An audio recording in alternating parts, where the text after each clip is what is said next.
Hello and welcome to Horror Crime Channel. Here we use pictures to tell story of events that occur in the past or a breaking news. So always tune in. You can learn one or two things. Today we will be looking at the list of women condemned to be unalived in America and the horrific crime they committed. If there is anything that is certain, crime doesn't pay. Dothan resident Tierra Capri Gobble was found guilty on December 15, 2004, of unalive of her 4-month-old son, Phoenix Jordan Parrish. The little victim sustained many bruises, a broken wrist, 5 broken ribs, and a cracked cranium.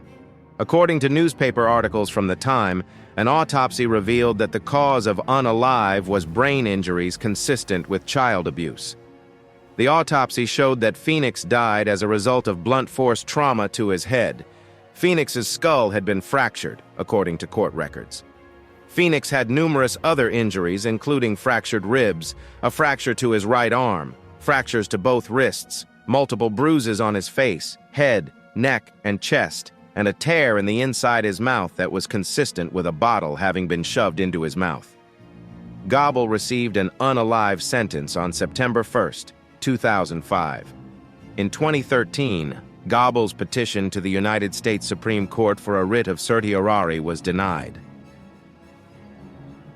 Christy Michelle Scott lit her house on fire on August 16, 2008, intending to unalive her 6-year-old son in order to get life insurance against his passing. Inhaling smoke caused Mason Scott's demise. Noah, Scott's other son, who was asleep in her room that evening, made it through the fire. Reports from the Times state that the life insurance policy was worth $175,000. Within a year, Scott had been involved in 2 fires. Her spouse and she worked as insurance agents.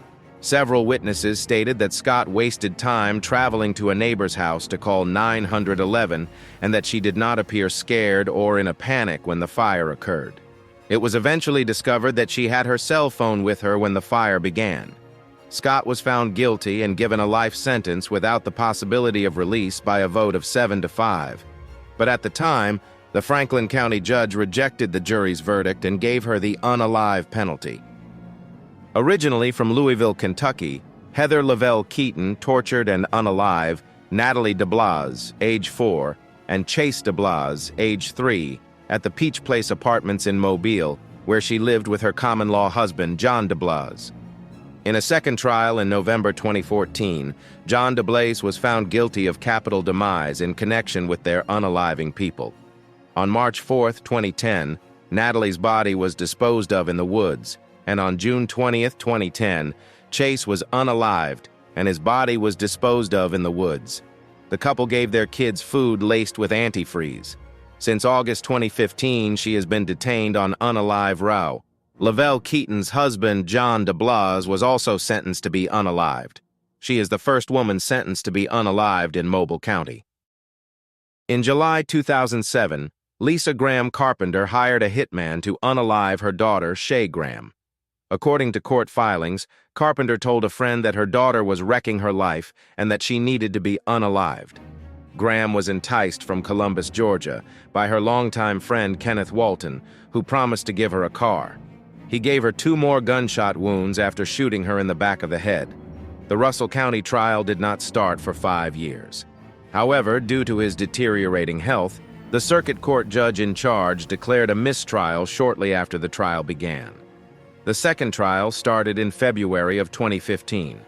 Despite tests on Carpenter's health revealing that her IQ was 77, meaning it was improbable that she could have thought through the ramifications of her actions, she was judged.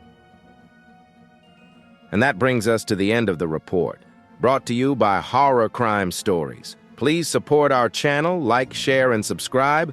Turn on your notifications to know when we post new stories and events that occur.